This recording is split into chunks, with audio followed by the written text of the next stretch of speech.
Hi, my name's Casper. It was great interviewing with Dro TV today. Make sure you give them a follow and subscribe to their YouTube channel.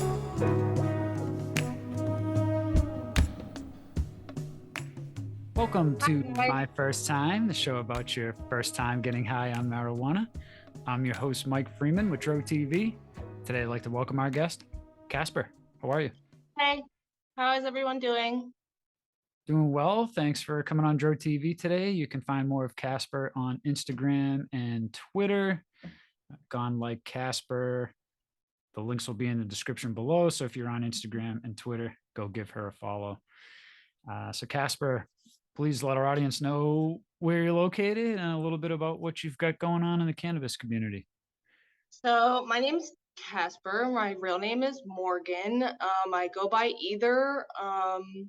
I like Indica strains mainly just because I have too much anxiety. The sativa strains give me too much going on. I already got a lot going on. I don't need enough. I don't need any more.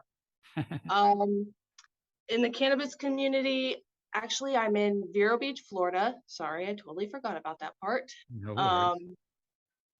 In the cannabis community, I kind of just float around. Honestly, I don't really have a like secure place. I'm not really sponsored by anyone.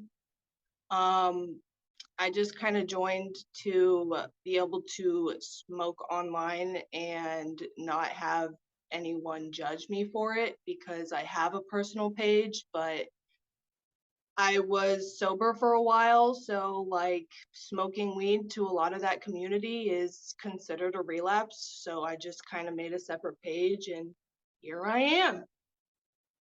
Awesome. Well, we've interviewed dozens of people, and cannabis is what got them into sobriety. So I think as more things become legal and we're educated more, I think a lot of the rehab groups and stuff like that will realize the benefit of cannabis. And I know there's some already. Oh, definitely. There's a Yeah. lot of people that use in the community. It's just more so of like not telling a lot of people because it's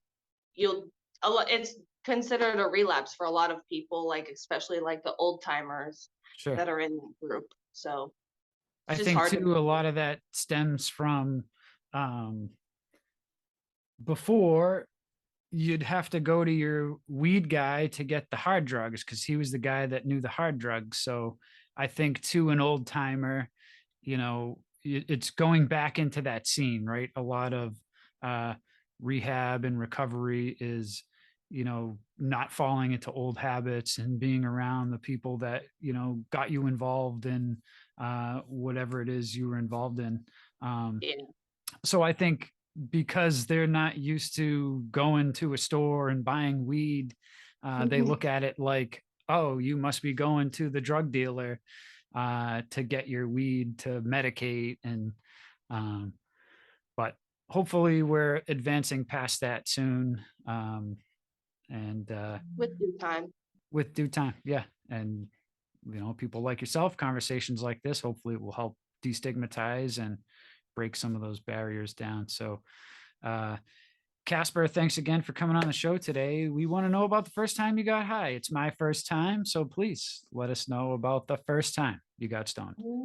So the first time I got high, I was around 16. I can't tell you what year it was. I was probably like a sophomore going into junior year.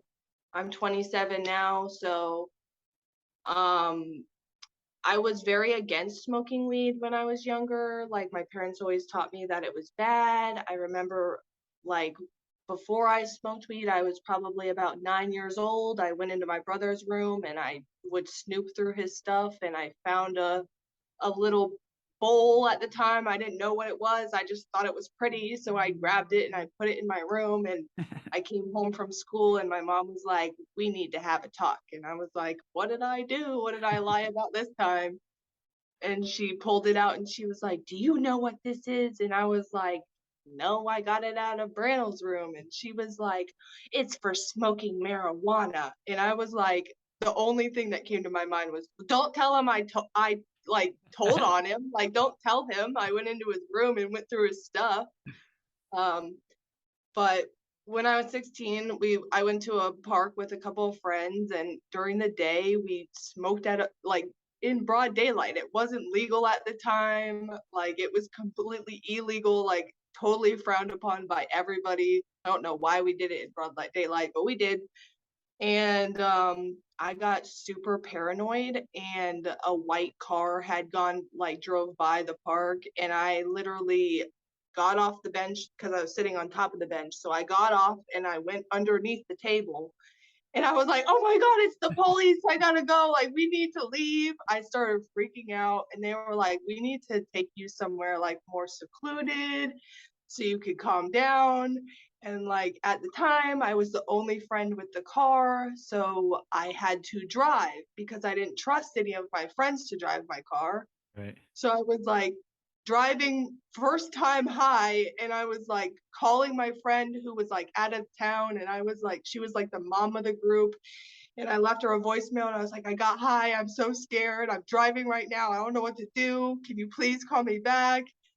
And it was just really bad. We went to a park, another secluded park after that, and like I don't know, like for me personally, I think it has to do with like having low iron just forever, and I don't take any pills for it, but like when I get overheated, I black out and I almost like have like a seizure or something. So that's what happened. Mm. So I was like, after that, I was like, I'm never smoking weed again. I'm never doing this. I woke up the next day. I think I went out, bought a 20 sack, and went and smoked with my friends. It was so crazy. But like, I don't understand like how I can have like, it was such a crazy experience. Like at the time, like it was such a bad experience. But like right after, the next day, just went out, smoked some more weed, and then right after that, I smoked for a while, and then I got into drugs, and then I stopped, and then I got sober, and then I picked it back up. So, when did you realize, I guess, through your recovery that cannabis was what was going to help you? I always liked the feeling that cannabis gave me. Like I know that's like a common thing that, oh, you just like to get away from your problems, which is true. I do like to get away from my problems, as do most people. Sure. I'm Yeah. going to admit it. But I used it to get off of over the counter like depression meds. I had way more ups and downs on over the counter meds than I did off of anything because I was never fully diagnosed until I was like 22. Okay. Um, but it was more so like it was like the only thing that I knew that I could use that was natural instead of using over the counter meds because I don't react well with certain pills. And then once I was in recovery, like I wasn't allowed to have like painkillers or anything like that. Not that I needed them, but like Right. cannabis was just more of the natural route that I could go. Right.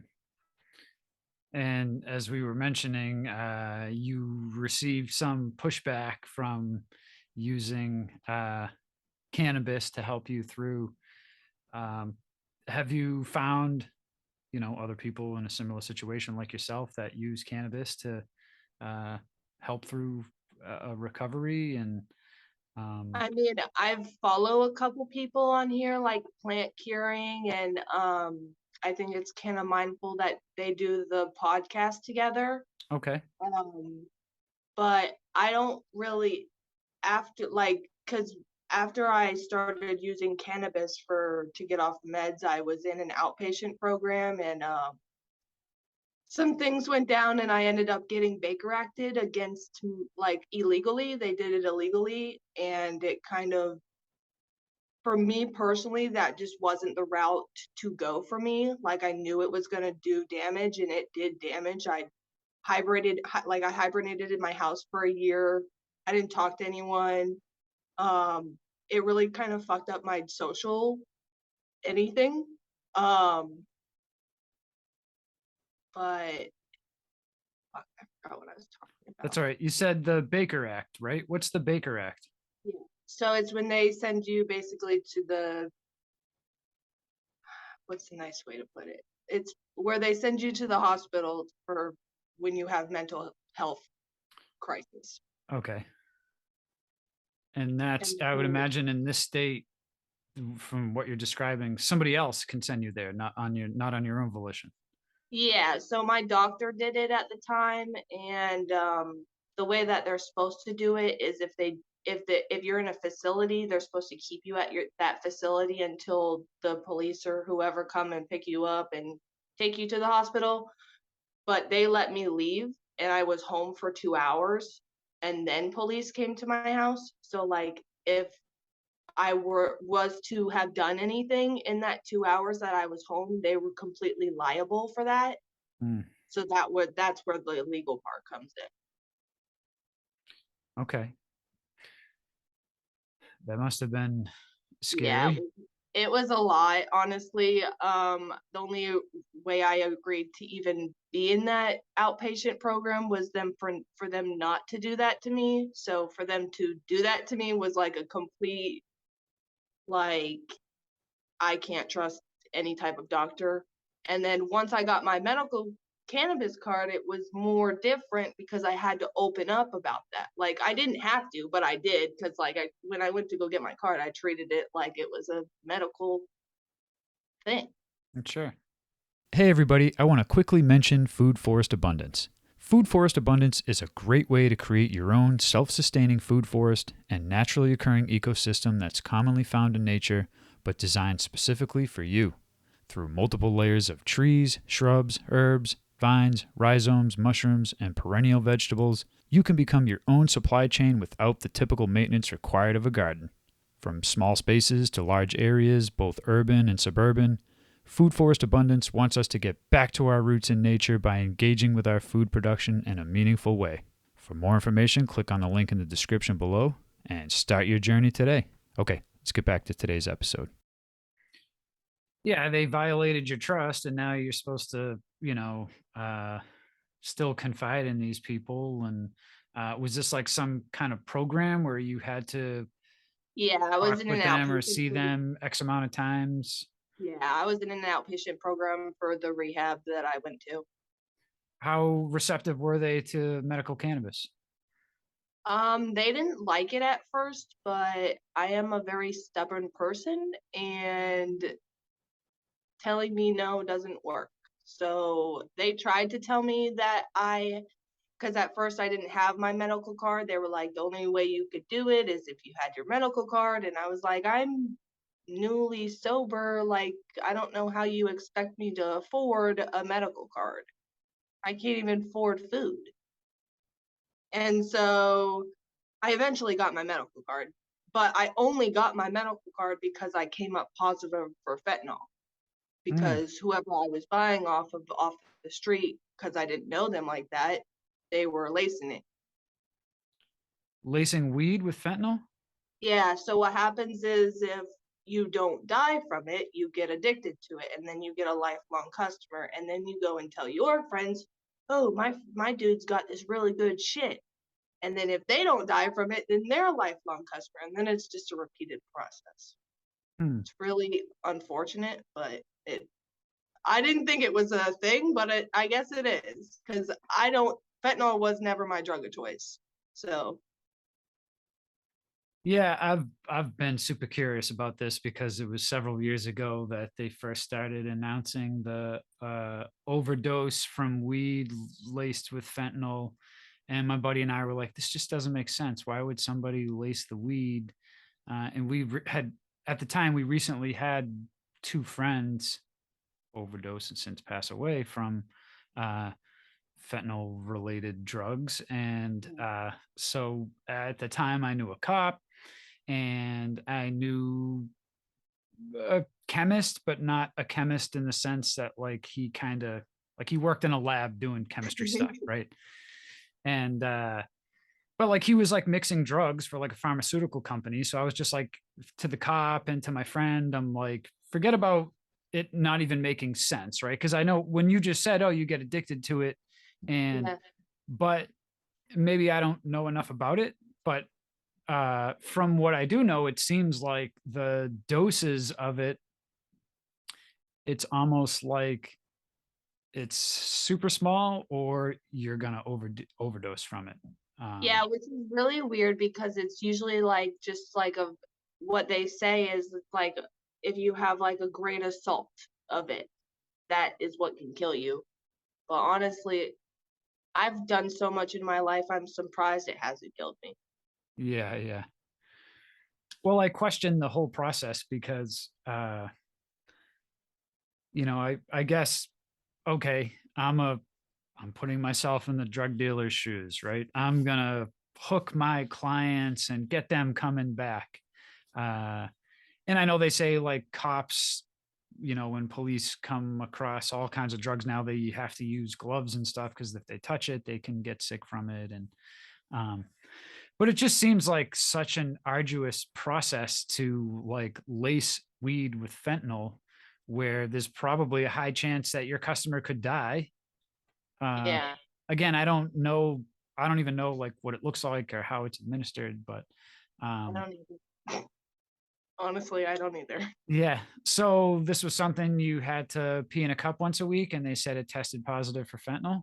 Yeah, so they drug tested me every week. I mean, just because I was smoking weed, they wanted to make sure that I wasn't doing anything else that was my drug of choice, which was drinking and Molly slash meth, or I don't honestly don't even know what I was doing because who knows what you're getting on the streets.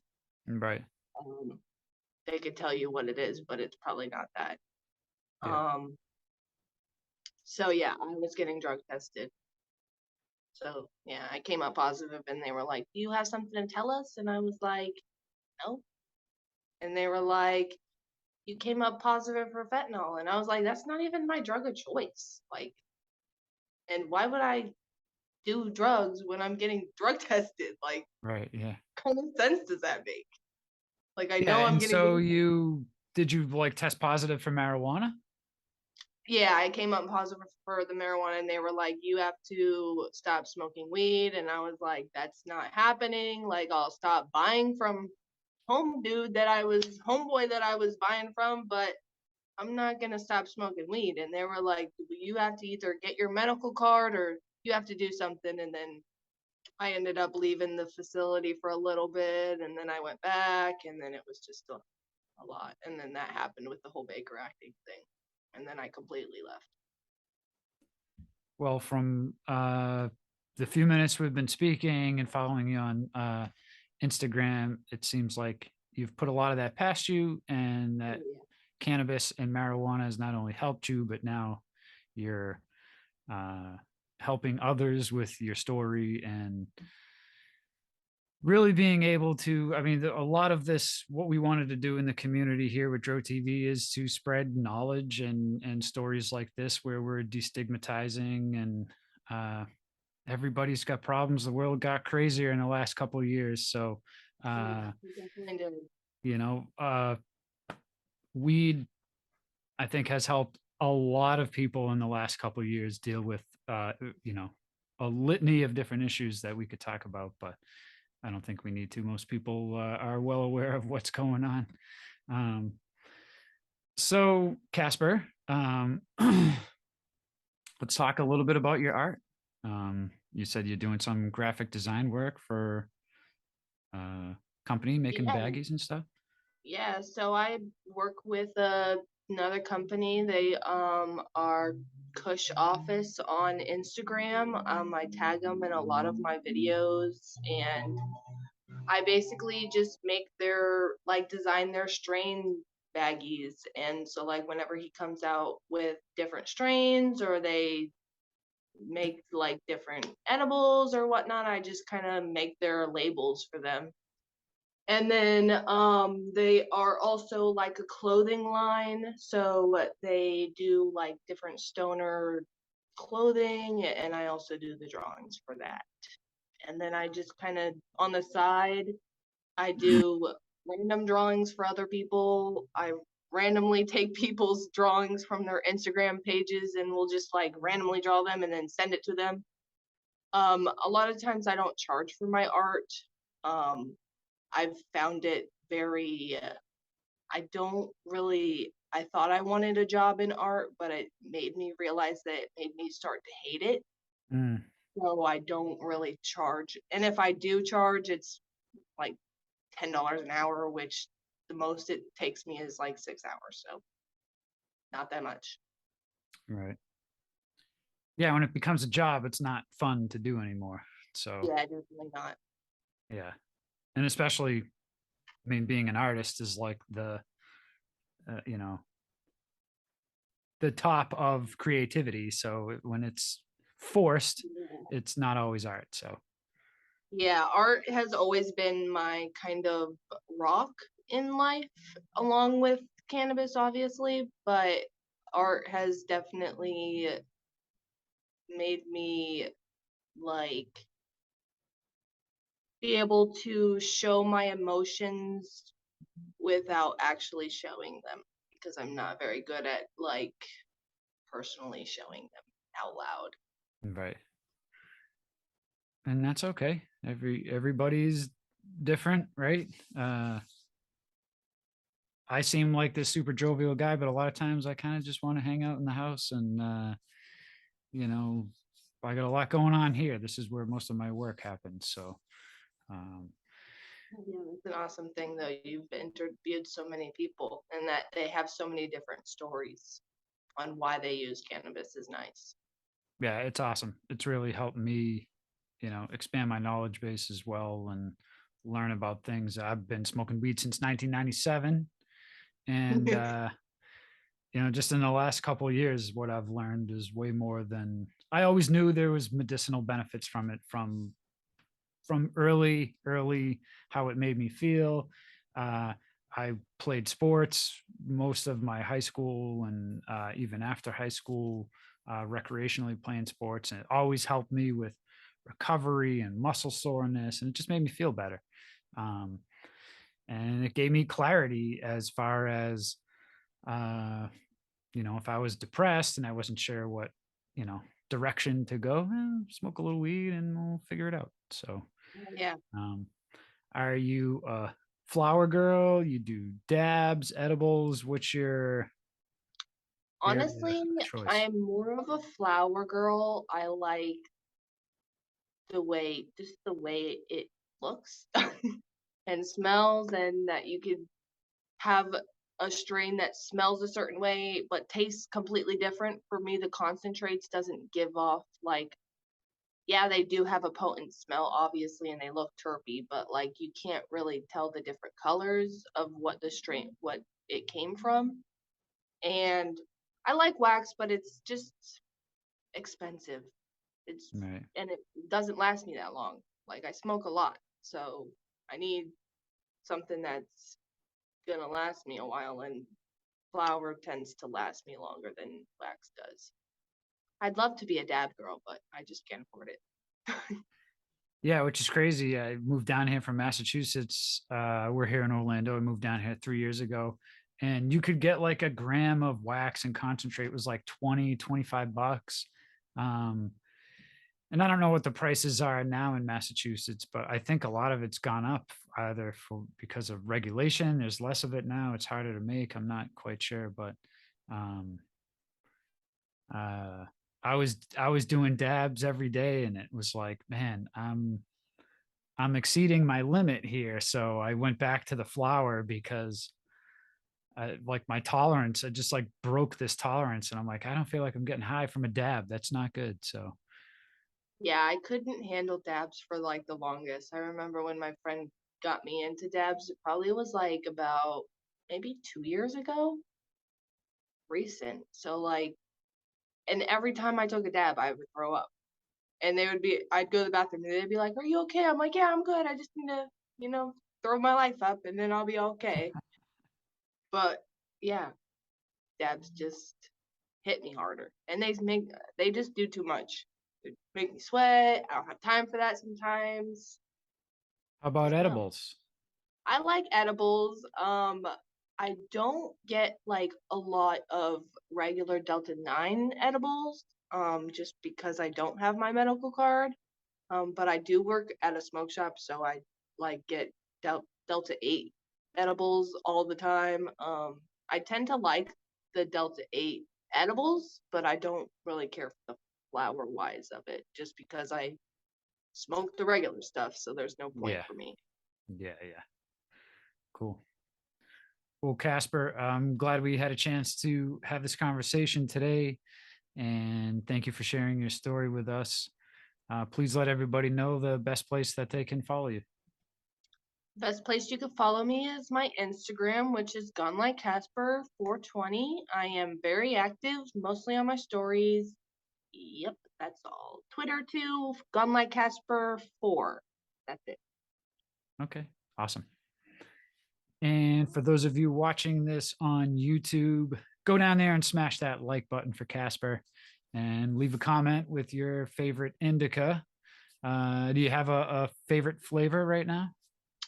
I don't have like a specific flavor, but when I did have my medical card, I really enjoyed Move's Slurricane and Guru.